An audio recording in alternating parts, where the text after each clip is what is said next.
and the surprise of the first election riots. I remember as schoolboys crowding to the classroom windows as men chased each other up and down the street in front of the school, wielding clubs and throwing stones.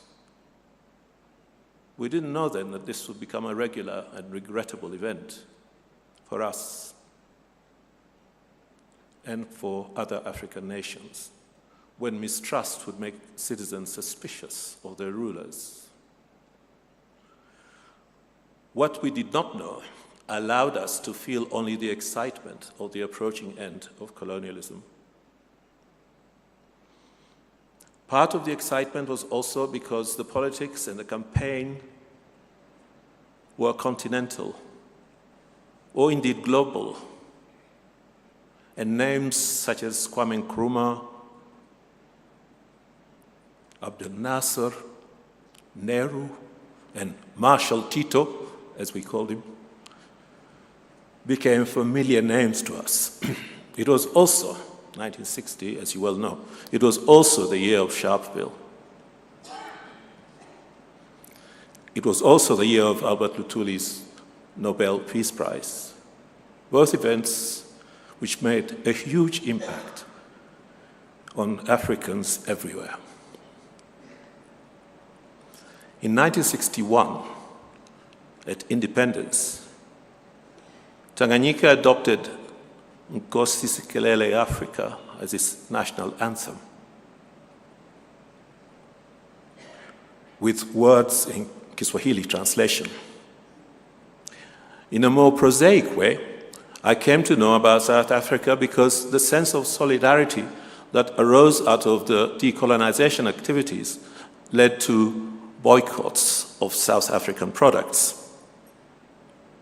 I think actually that was my first awareness of South Africa. We were still some years away from independence at the time, and the administration was fully in British hands. So the boycott was nothing to do with the authorities, was nothing to do with instructions from an African government, but the decision of ordinary people. What did we boycott? I don't know if it made any difference to the South African economy, but suddenly South African orange juice disappeared from store shelves, as did various tinned jams and fruit. In the meantime, though, South Africa had sailed into my vision and remained there since then. In part, this greater awareness of South Africa was also to do with Tanganyika, as it then was, playing host to Southern African liberation movements. And somehow the national project of Tanganyika, for a while, included the struggle of the people these movements represented. I remember well walking past the ANC offices near Mnazi Moja in Dar es Salaam. The offices were established after a 1962 visit by Nelson Mandela and were followed by offices of Frelimo and SWAPO. By then we knew well about the oppression these people toiled under, and their leaders joined the names of the other African heroes we celebrated. I mentioned a while ago that the early 1960s was a period of unprecedented excitement. So, or at least so it seemed to people of my generation, and that this excitement was continental or even global. I think decolonization made the world smaller, allowed us to feel a new solidarity, so that war in Algeria, apartheid in South Africa, and the civil rights struggle in the United States seemed also part of us. Photographs of police atrocities during the march in Birmingham, United States in 1963 could just as well have been photographs of apartheid police raids on a South African township. This solidarity I'm speaking of derives in part from a shared experience of oppression under colonialism and racism. And I think it has endured and strengthened in the decades since then. At that time, South Africa and its struggles commanded the sympathy of the world, but especially in Africa. For many people, that struggle was symbolized not only by the stoicism of its people, but by the endurance of its imprisoned leaders, above all, by Nelson Mandela. For a while in those years, in the early 1960s, when some of us were just coming into knowledge of the racist hegemony that was in control of the southern regions of Africa, it did not seem possible that such powerful and mean-spirited domination could end, just as now, when we watch and read about the destruction and deaths in Gaza. It seems impossible to imagine how this injustice will end. Day after day, we watch and hear the atrocities taking place in Gaza, daily, increasingly sophisticated. And many thousands across the world express in what ways they can their disgust and pain at this continuing slaughter. Yet it seems that Israel's leaders are not yet done. In this respect, I applaud the actions of the South African government to take the case of Gaza to the International Court of Justice and to invite even greater condemnation of these tragic events.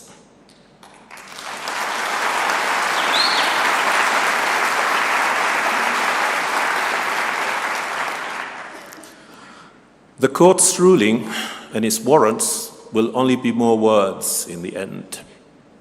And words will not end this or other injustices, will not rebuild schools or hospitals or end detentions and the destruction of cities. But there are times when words is all we have.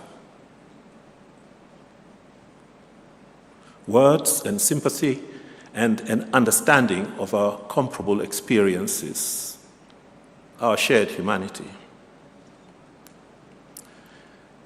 Many years ago, as an undergraduate student, which was many years ago, I read these lines which have stayed with me as a persuasive way of thinking about words.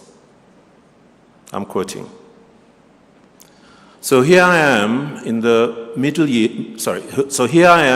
middle way, having had 20 years trying to learn to use words. And every attempt is a wholly new start and a different kind of failure. Because one has only learned to get the better of words for the thing one no longer has to say, or the way in which one is no longer disposed to say it.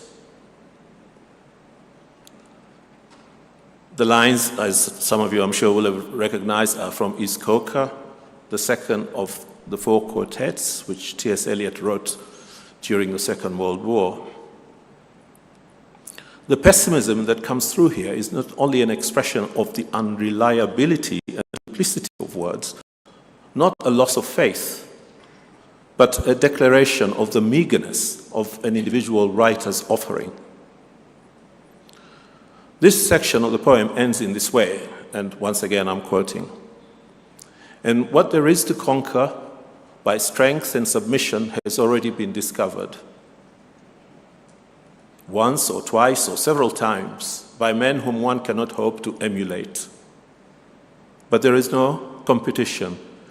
There is only the fight to recover what has been lost and found and lost again and again, and now under conditions that seem unpropitious. But perhaps neither gain nor loss. For us, there is only the trying. The rest is not our business. Eliot was in the throes of returning to Christianity at this point, and the humility he gently advocates in these lines is informed by his religious beliefs. What also comes through, though, is an understanding of literature as a vital and continuous human activity. And if he is inclined to privilege the longevity of this activity and to associate it with a certain tradition and hierarchy, those men whom one cannot hope to emulate, it is not because he rejects newness and experimentation. Both his writing elsewhere and his argument here demonstrate a desire to rediscover or to reinstate what he considers important in literature. It is not that words have no force, but that the writer has to approach his or her engagement with them in some care and even an expectation of failure, and with an awareness of what has been written before. It was words that made it possible for me to have any real inkling of a South African. It was in the late 1960s, as I mentioned before, that I first read the work of the many brilliant South African writers of that period. Peter Abraham's Mind Boy was a revelation in my teens, and there were so many others that came later and afterwards became part of my work and my life. Words is also my profession, and it's what has brought me here. Although it is perhaps not completely the case to say that words is my profession, because words are largely a means of articulating our reflections, are not an end in themselves. That articulation is what I mean by literature, an activity which is both the story and something beyond the story. So now I will speak briefly about that and its importance in our lives. What is important about literature? Let me say to begin with that the person who asks what is the point of literature is not going to be satisfied with whatever answer you give him or her. That person has not considered how vital story, song, and dance are, and have always been, to the very existence of a human community. Not as ornaments or distraction, but as the acts that enable empathy and solidarity and self-recognition in a coeval atmosphere. First of all, literature gives us pleasure, a profound pleasure, which is not about making us smile or lighter of heart, but a pleasure which engages us and broadens our minds. If we do not feel this pleasure in reading a book or listening to an oration, we stop and put the book away, or we switch off and stop listening. Secondly, literature brings us news. It tells us about matters we did not know, or from a perspective we had not considered before. That is what I had in mind when I mentioned a moment ago that it was words that gave me an inkling of South African realities. When I say news, I do not simply mean facts and information, but something that forces an engagement to the point of anguish. A text that always comes to mind for me in this respect is Alexander Solzhenitsyn, One Day in the Life of Ivan Denisovich. Even if you had known something about the labor camps and the prison system in the Soviet Union, this text forces you into a deep and felt awareness of the brutal assault on the human spirit that incarceration in the Gulag meant. When you learn that the prisoners are marched out of the labor camp to the day's work site in temperatures of minus 48 degrees centigrade, imagination almost fails because such knowledge is beyond your experience. Yet you learn that people endure even against such ordeals. The literature also tells us about what we do know. It reassures us that our understanding of the world is shared, that how we feel is also felt by others. In other words, it reassures us about our humanity.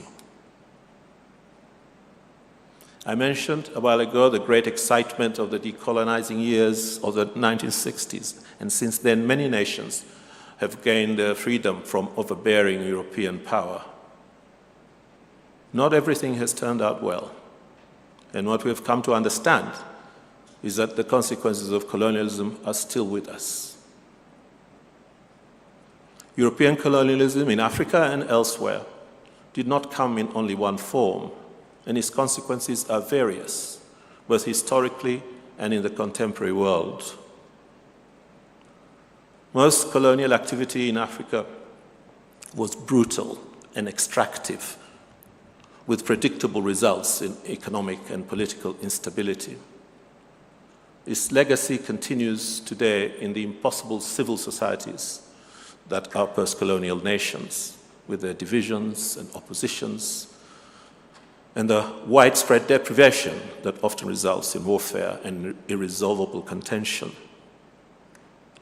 Since no one is willing to give up an inch of territory, or can only do so in bad faith and violence, Sudan, Somalia, Ethiopia, DRC, to name current crises, there is no option but to continue in hope that patience and resolution will enable a better future. Every age believes that it lives in tumultuous times. And our age is troubled by political uncertainties and environmental danger. I started by referring to the words of the brief the Mandela Foundation presented to me as part of their invitation to give this address, realizing our shared humanity. I will end with these following wise words, which were also part of that brief. I quote, "We live in a world in which global politics is a major issue in our lives and will continue to be as we grow ever more connected to each other. Not only does what happens beyond the borders of our respective countries affect us in economic, social, and even emotional ways, but international dynamics are also evolving as the global order is being reimagined and reorganized." Thank you very much.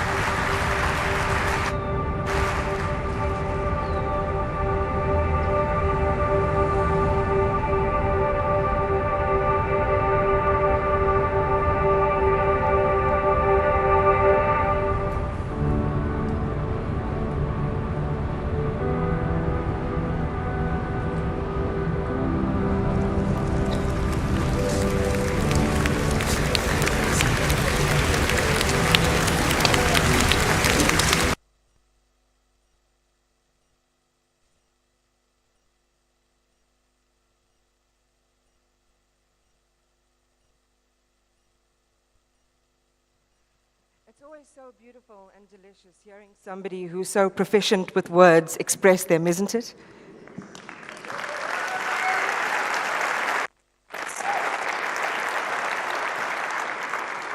I have written, but I dare not call myself a writer in front of this. There is such a beauty as aspiring writers and for those who have written to hear someone like Prof. Gerner speak. There's an alchemy in the way their words are strung together. And that alchemy can represent healing, can represent passion, it can represent love and romance. And that's what I hold on to. Because through the excellent pairing of words, we locate our realities. We understand them better and you think, oh, why couldn't I think of that? It's because you're not a writer. Sorry. And there's a sentence, I think, from one of the writings which says, and there's an exchange between the two protagonists. "I have nothing," he said. "Nor do I," said she. "Let's have nothing together." And it just felt particularly delicious to me. I don't know about you. But let's move on then to the discussion phase. And our discussant this year is the incoming chief executive of the Nelson Mandela Foundation, whose tenure, as we've heard, starts on the 1st of October. And amongst many of his accolades, Dr. Mbongiseni Buthelezi holds an a PhD in English and Comparative Literature from Columbia University. And his academic background and scholarship serves to make him, I think, the ideal moderator for this conversation. He has studied the work of Gerner as a student, and he has shown over the last 6 years in organizational spaces how to turn deep action, or thinking rather, how to turn deep thinking into action with measurable impact. Because we can have words and no impact. This is what we hope to achieve. So thank you so much. I'm looking forward to the discussion.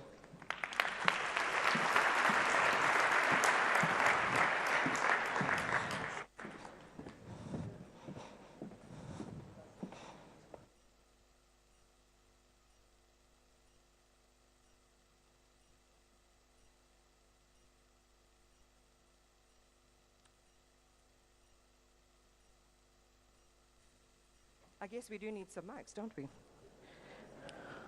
Oops. Well, I could mime the discussion, but we don't want that. So we'll have some mics brought out. Thank you. Excellent. Thank you, Iman. Thank you, Professor Gurna, for coming out to Johannesburg to start with from the UK to help us honor Madiba and continue the tradition that he established by delivering this year's lecture.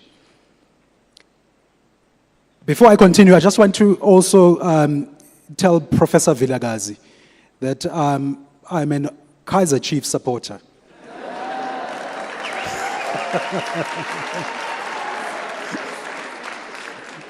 And so this conversation and rivalry will continue for many years.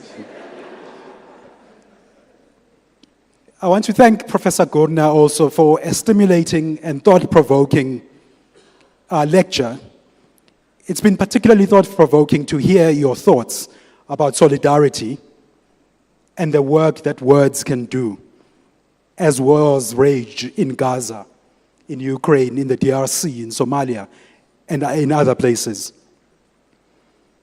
I'm tempted to say thank you for coming to Johannesburg from both the UK and Zanzibar, both of which are places that you write very evocatively and very poignantly about in your novels and other writings. And earlier this week you spoke about how you belong to both places. You never leave a place. You can belong to more places than one, which is something I want to come to in our conversation. I'm especially pleased, of course, that we have an esteemed writer delivering this year's lecture for two reasons. The first is that we are bidding farewell, of course, to Professor Njabulo Ndebele, another esteemed writer, as we've heard.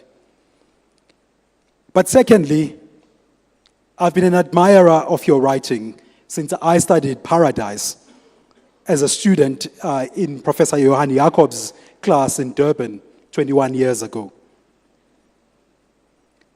It's been a deep pleasure for me to read another 7 of your novels. And I'd like us to explore a little further in the time that we have some of the provocations that you've offered in your lecture, but also that you offer in your novels as well.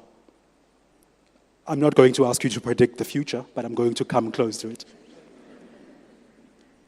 So let me start with the first question I'd like to ask. It's a privilege, of course, in a country like South Africa to be reflecting in this moment and to be thinking with the experiences of countries like Zanzibar, like Tanzania, that attained liberation long before us, that also, as you've talked about in your lecture, supported the South African struggle against apartheid. You've indicated, and you write really sharply about how many of those countries, Zanzibar in particular, and other countries on the east coast of Africa, have come to grief, which you reflected on in the lecture. You talked about 1960 in Zanzibar, getting to know a little bit about South Africa. And I want to quote this line from your lecture. You say, "What we did not know allowed us to feel only the excitement of the approaching end of colonialism." When the end of colonialism suggested so much expectation of prosperity, which then subsequently turned to nightmare, or to a nightmare of desperation and despair that sends people, characters in your novels, for example, like in The Memory of Departure, fleeing to a country like England. It is something I think worth reflecting with in South Africa that we're in today, where we are in that phase where the promise of liberation, the dream of 1994, in some ways is turning or has turned to bitter disappointment and even to rage. And so I want to ask you, what do you think we can learn from the experiences of Zanzibar and other countries that you've talked about, and the mistakes that have been made that we should not repeat in a country like South Africa? Thank you. Thank you for the introductory words, and thank you for promising that you would not be asking me to predict the future, but then you ask me anyway. I don't really know. Well, first of all, it's important to... First of all, I think it's important to remember and to always remind ourselves about the specificities of the circumstances of different countries. So what has gone in Sudan, even though they're right next to each other, let alone further away. It's important not only because it's better to know than not to know, despite our conversation last night, it's better to know than not to know, but also then we get it wrong if we don't keep in mind the specifics, as it were. We're not going to be able to come up with a general solution. But nonetheless, we can learn. South Africa can, which is your question. I'm not about to lecture South Africa on how to do it, but South Africa can learn on those other events that have preceded, because there's so many things formerly colonized countries have in common. But as I mentioned in my lecture, colonialism comes in different forms, and also historically comes at different times, its consequences are different. In a way, you might say that the issues that are central to what's happening here since 1994 in particular are specific to South Africa, and therefore the answers have to come from those specific circumstances. Anyway, having said there are some things to learn, sure, but the real solutions will have to come from what people know of their circumstances. Can I just return to Zanzibar for a moment? I can see you're getting your next question ready there.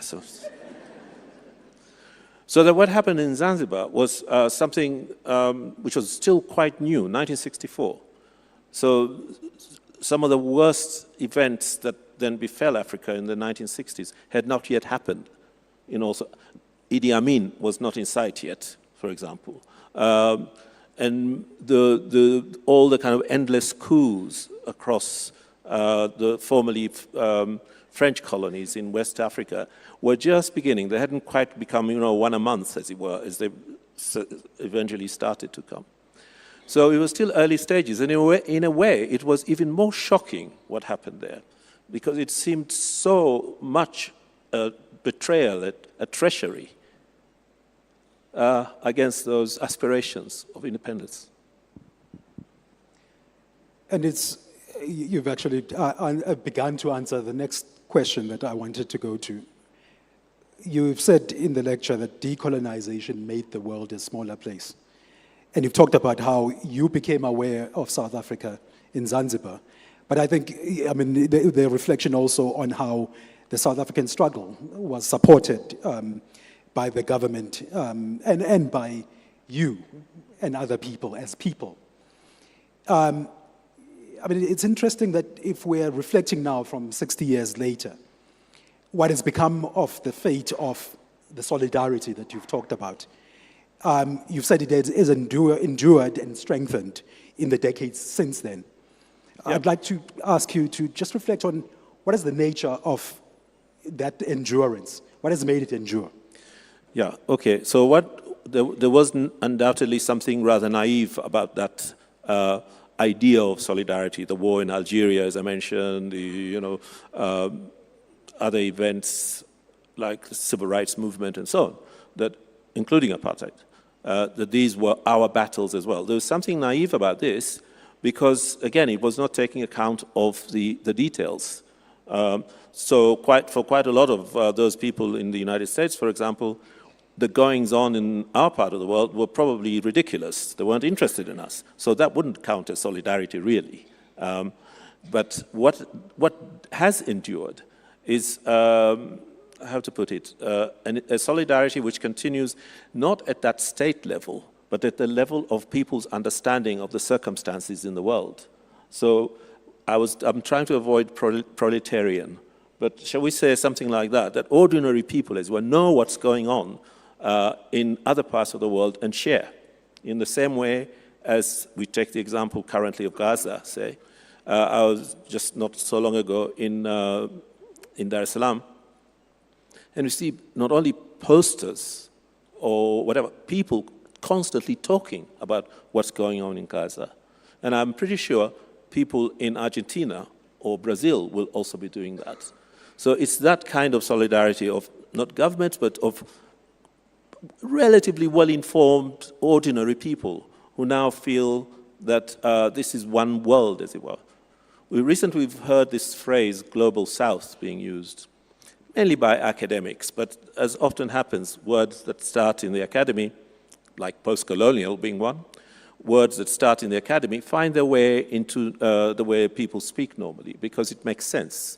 And I think, in a way, this too makes sense. So when we say Global South, we don't mean only Africa, we mean perhaps Asia, South America, etc. People who are most likely formerly colonized people, and who recognize that there is some kind of common cause or common experience, up to a certain point anyway.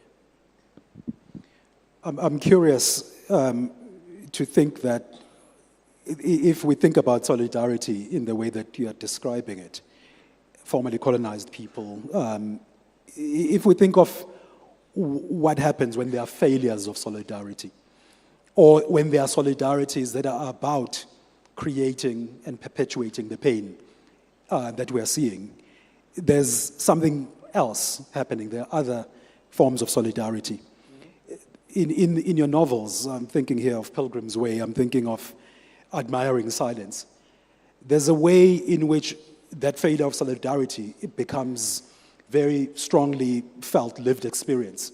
When the failure of solidarity among people who've immigrated because the countries that they come from have imploded, they face really cruel treatment as immigrants in those countries. So I want us to just reflect a little bit on that inverse, when solidarity fails, when solidarity is about inflicting pain. Yeah, I'm quite sure too that what we started talking about, the failure, it's not too strong a word, I don't think, the failure of many African nations also produced a solidarity.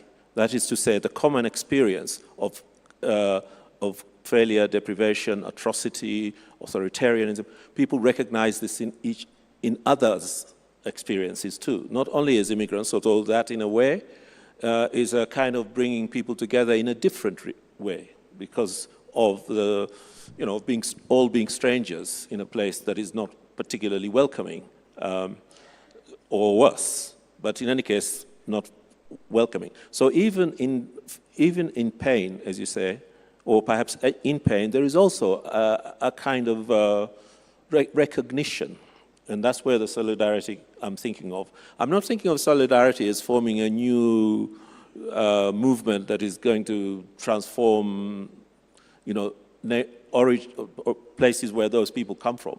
But it's a way of having a greater understanding and shared experience, particularly of, I suppose, of deprivation. Deprivation not only, I'm not thinking only economically, but I'm thinking also deprivation of rights, deprivation of self-fulfillment.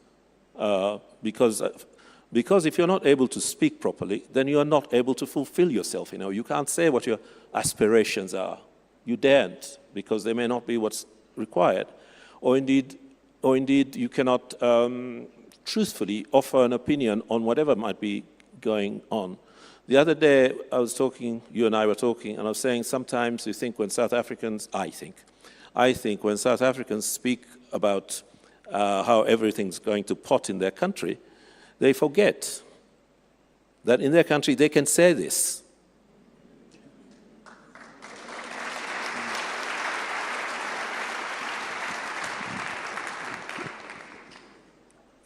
That is actually my next question, that things can be said. I've read his notes.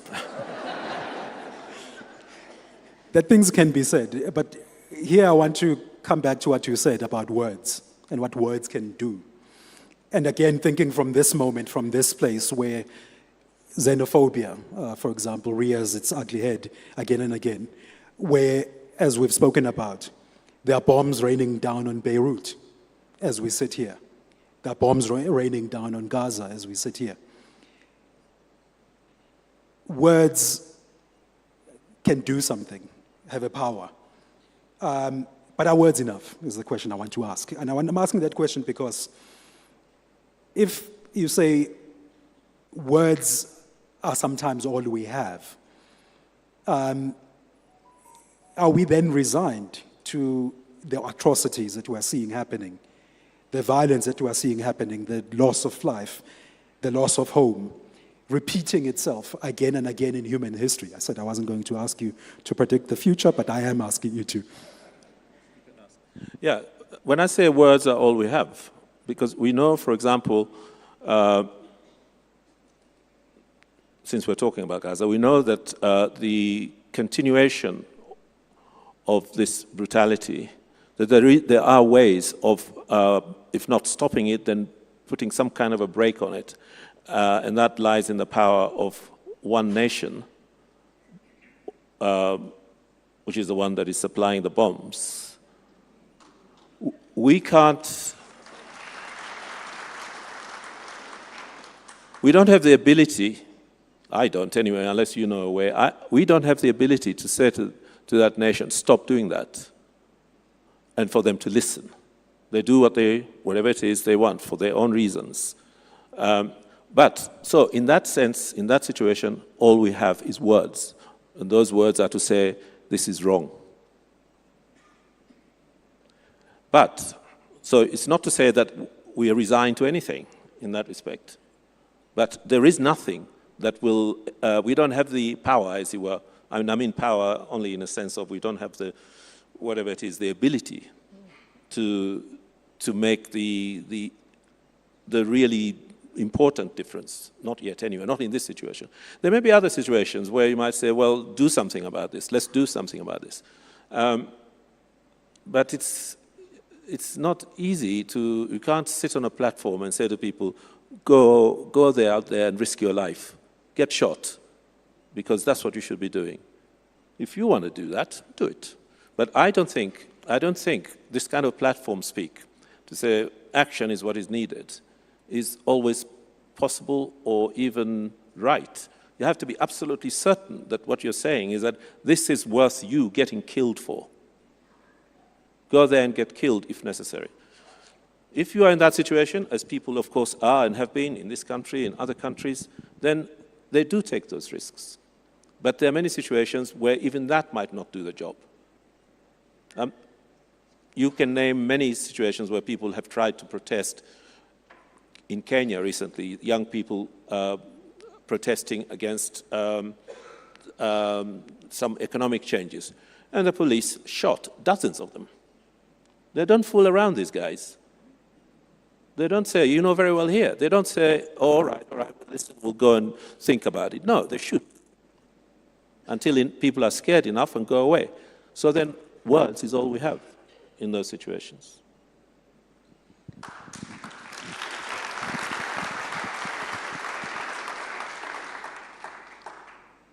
So I want to follow that up with thinking about how words endure, that the words that have been said a long time ago, written a long time ago, endure and still can do something much later than they were written. And I'm thinking here of course, your use of T.S. Eliot.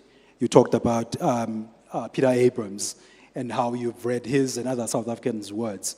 a long time ago and they became part of your career. So that endurance of words, what do you think it offers us? When we are in a moment like this, in a moment of crisis, as you've said, all is words, we have is words sometimes. Why does it matter that the words of others who've talked about injustice, who've talked about brutality in the past, are words that are available to us? Well, what we have, as I tried to suggest there, this is one of the reasons literature endures, both because it speaks to us about things that are going on now, in a way, because we reflect and compare and understand metaphors and so on, but it also tells us about what happened at other times. And so we understand that endeavor for justice or for self-expression or whatever is a human necessity. It's not just something unique that's only happening in this moment in Johannesburg. It makes us understand. They endure because they keep telling us again and again, maybe we should know, but we don't know. Maybe we should learn, but we don't learn. So we keep having to repeat what has been said again and again and again. And we have to continue doing that because it's the only way in which you keep the idea of truthfulness alive. So as we move towards the end of this conversation, I want us to, for a moment, I want to ask that words that were composed a long time ago to be just played. We were meant to do this much earlier in our conversation, but I think this is the appropriate time. Let's have it now. So there are some words that I'm just going to ask to be played briefly. The Tanzanian national anthem.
That was 1961. You copied us.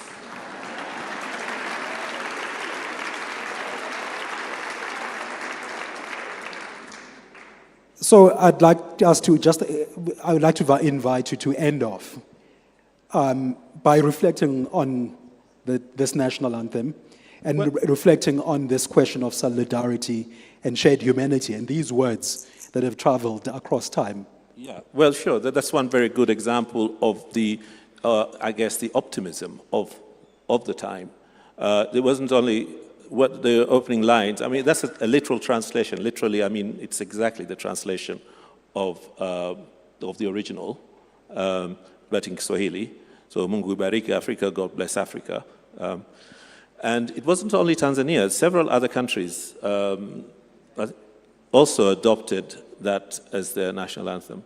So that's an example of a certain optimistic desire for solidarity.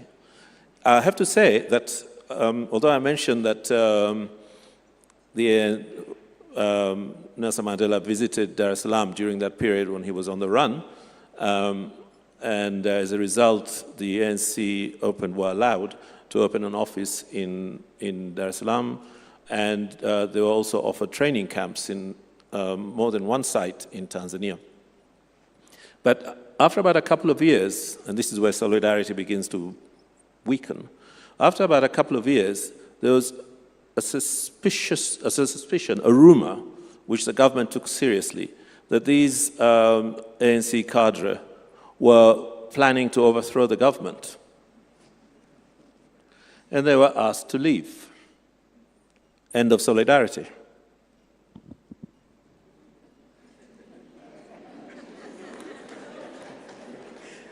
So with that, this I think also brings us to that realization that solidarity can be curtailed. And so I want, just as a last word, how do we keep solidarity alive in instances where, as you've said, certain words are difficult to say, certain actions cannot be called for? How then do we keep solidarity alive towards realizing our shared humanity? Well, I don't know if there is a simple way, but the one way, which is rather laborious, but can also be pleasurable, is by talking, by speaking, by writing and reading.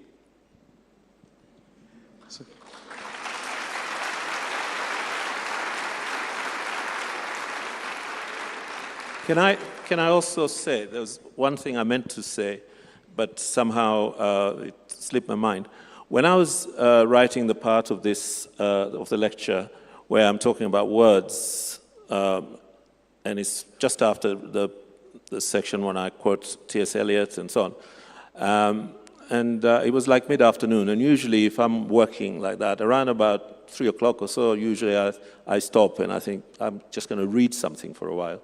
So I picked up a collection of short stories that I was reading, and I was going to read this because this seemed rather funny to me, rather interesting, because what I read, this story that I read this sentence: "So powerful are words and pictures that even their makers often believe in them."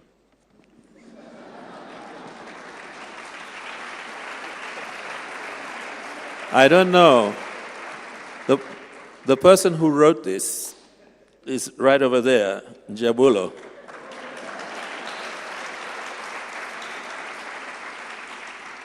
And it was funny because I had just been writing about words, and I wasn't particularly, the collection was not his stories, there's various other people's stories, but in my progress through this, I'd come to his story at that point, and I read this, and I thought, he's around somewhere.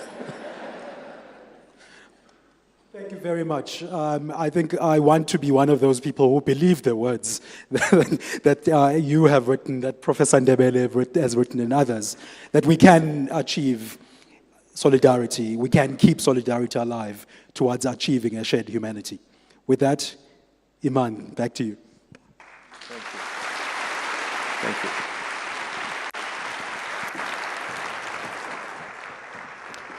Dr. Buthelezi, I believe you acquitted yourself rather well. Thank you so much.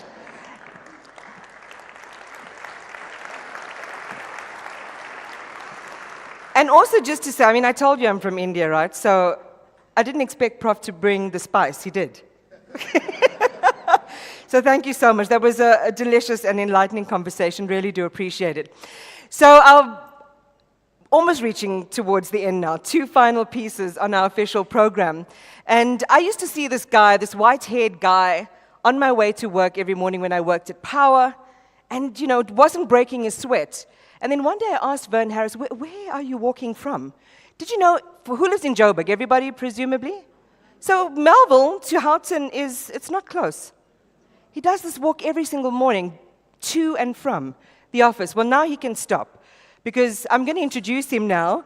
He is the outgoing CEO, and he tells me that he's going to have to kind of change his walking patterns. He does say he's going to intensify. My friend Dean is in the audience, also an avid walker. Maybe you two should link up. But quite a formidable man, and somebody who's played a role, I think, for a long time, almost in the background in a way. I've interviewed Vern over the years, and it's been a delight connecting with him. But he was Madiba's archivist for the years between 2004 and 2013. And he directed the Foundation's archives for many years. And it connects to what Professor Vilakazi was saying about the need to digitize this archive so that it lives on into perpetuity.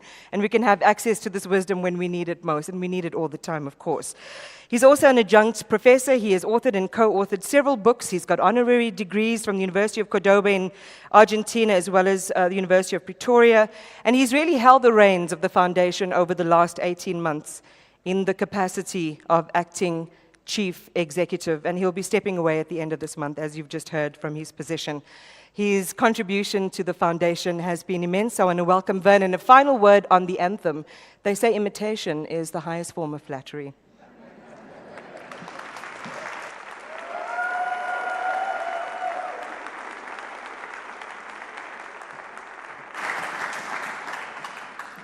Thanks, Iman. I think her introduction will be longer than what I'm going to say. But thank you for being here with us and supporting the foundation. Thank you for prioritizing us over Chiefs, Sundowns, and the Springboks.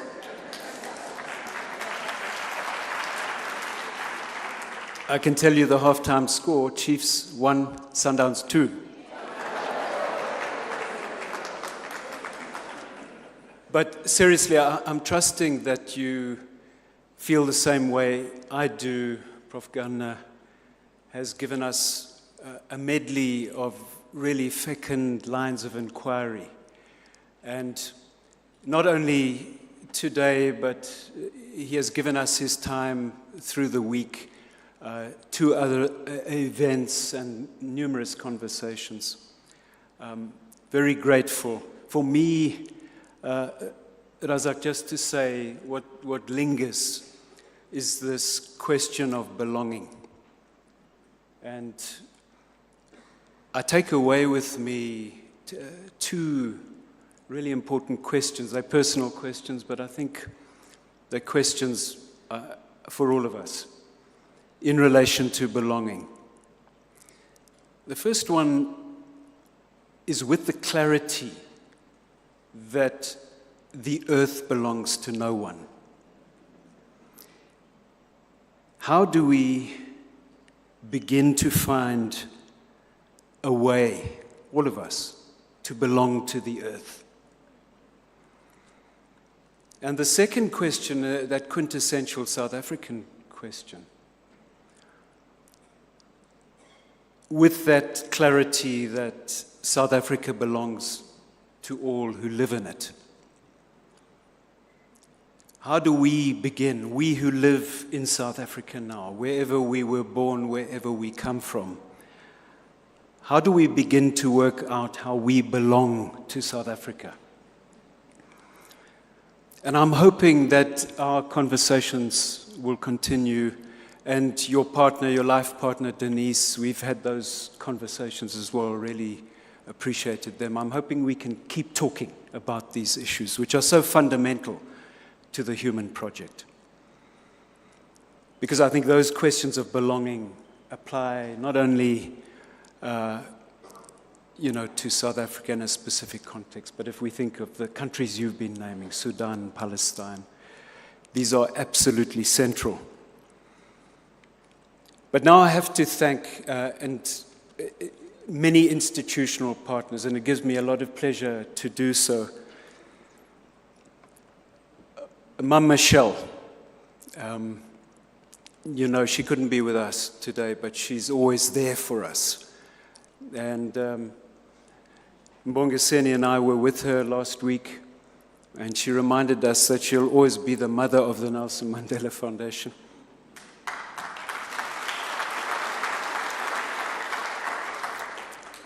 Wits, thank you for hosting. Zeblon, you and your team have been great to work with. Sponsors, I think you've been seeing a list of sponsors, but just to name, Reckitt, you've been our anchor sponsor. Thanks very much indeed. And then Vodacom, Brand SA, Sunday Times, Vision Tactical, who've been giving us security services free of charge for some years now. And then Mahindra. Thank you. I'm hoping you will also agree with me that Iman has been a fantastic program.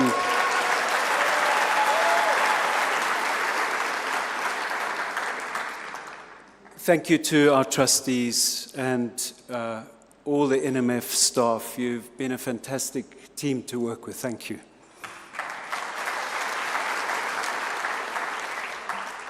And then I want to name 4 people who, for me, are really great leaders, 2 of whom are here today. They lead 4 organizations which carry the name Nelson Mandela: the Children's Fund, Linda, the Mandela Rhodes Foundation, Judy, the Nelson Mandela Institute at the University of Fort Hare, Kim, and the Nelson Mandela University, Sibongile.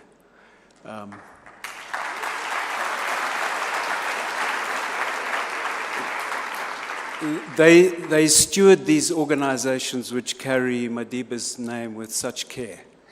And you've supported me and the NMF through rough times. Thank you for being there for us.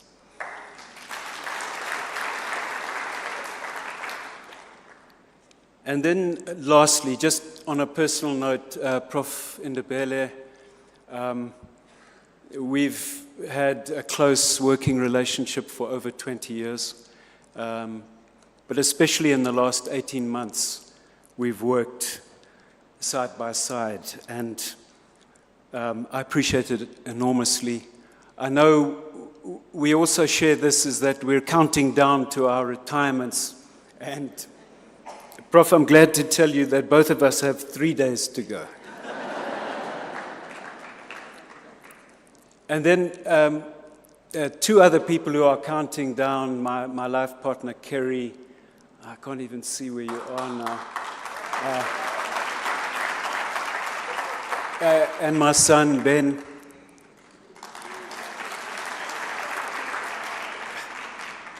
They're waiting for me to start a normal life again. Look, I'm going to do my best, but I'm wrestling with that question, which is perhaps an archetypal human question. Where do I belong now? Thanks very much. Cheers.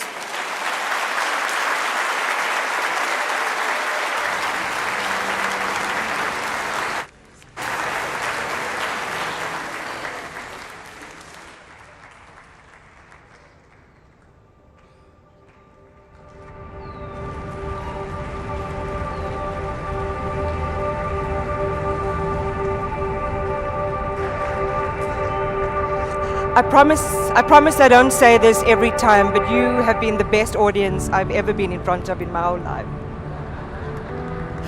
Thank you so much, and it's been such an honor and a privilege doing this now. I have personally, well, I haven't, curated this body of beautiful and exceptional work that we're about to enjoy now. So if you like, who likes a cappella? Who likes jazz? We brought them together for you. So I want to give you the soil all the way from Soweto. Enough said.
Get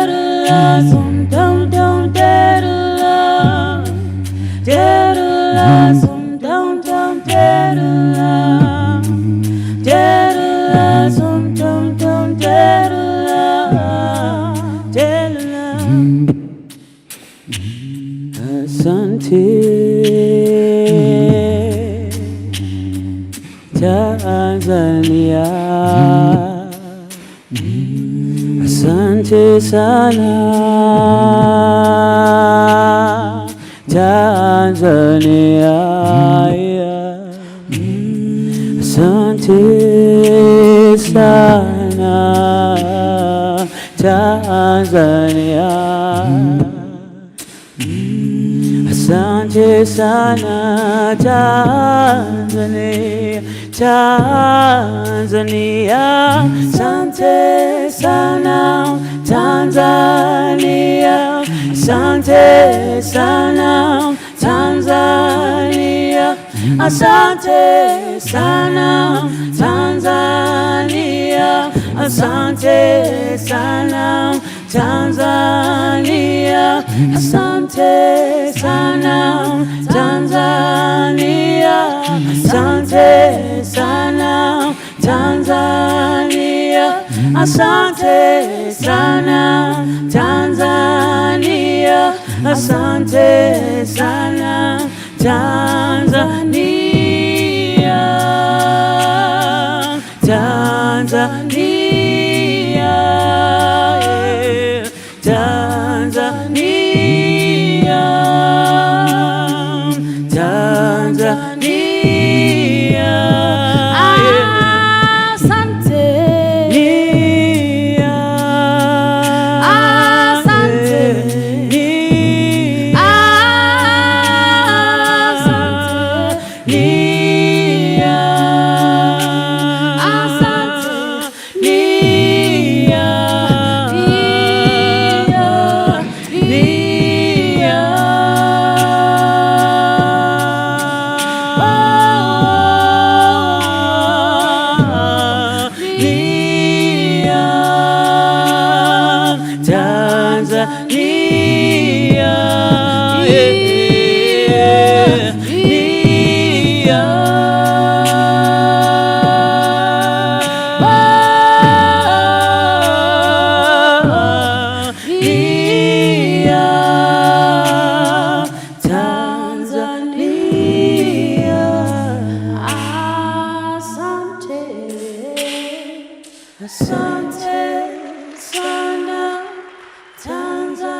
Celebrate humanity, and when you love, love unconditionally. Better world begins with a smile. Go out there and give it a try. Celebrate humanity, and when you love, love unconditionally. Better world begins with a smile.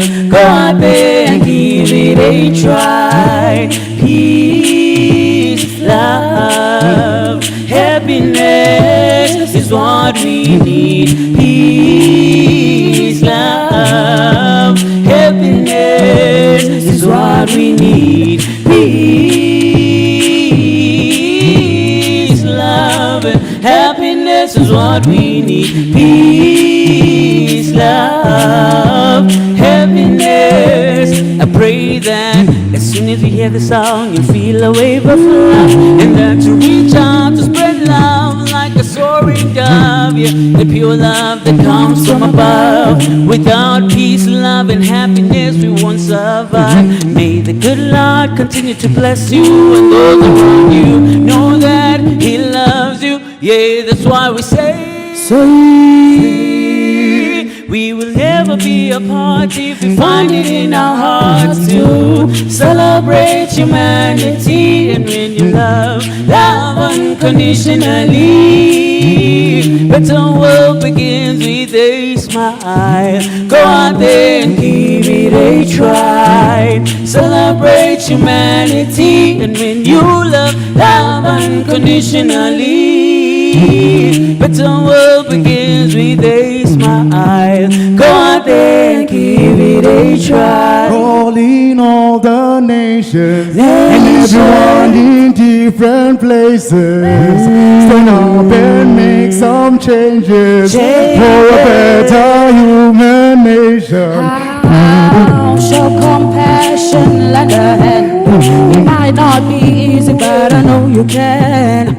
Divided we fall, but together we all stand. Love thy neighbor, treat him like a brother. We learn now and go we especially for Chani. Mama now and go buyasi when I won't say. Masibamba neni, singota neni, masitanda neni, because we are one. Zimbabwe, we are one. Tanzania, we are one. South Africa, we are one. We are one. We are one. Yeah, as a people we are one. Yeah, together we are one. Yeah, together we are one. We are one. Yeah.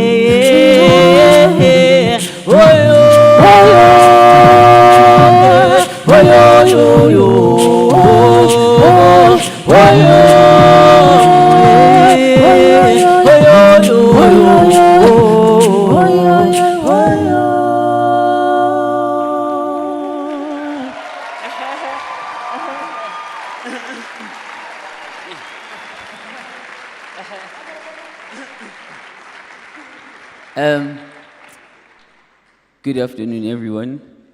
With those two songs, we're just simply saying all protocol observed.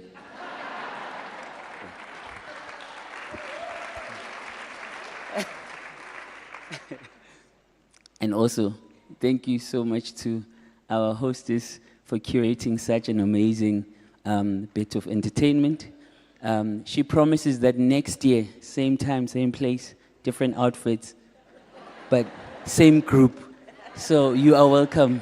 Yeah, we are the soil, come all the way from heaven, but locally based in Soweto.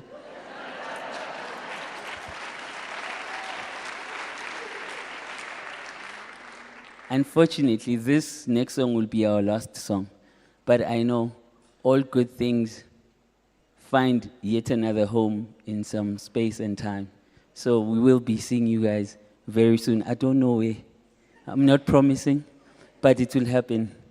Siyabulela, Kama kundoza good.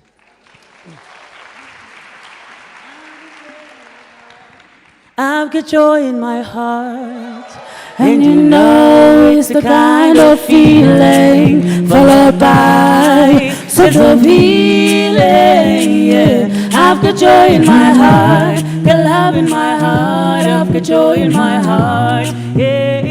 It's the kind of feeling followed by such a feeling. Yeah. I've got joy in my heart, got love in my heart. Yeah, you're probably sitting there on your own. You're probably listening to the song pumping over your radio, and suddenly you feel a lot of joy.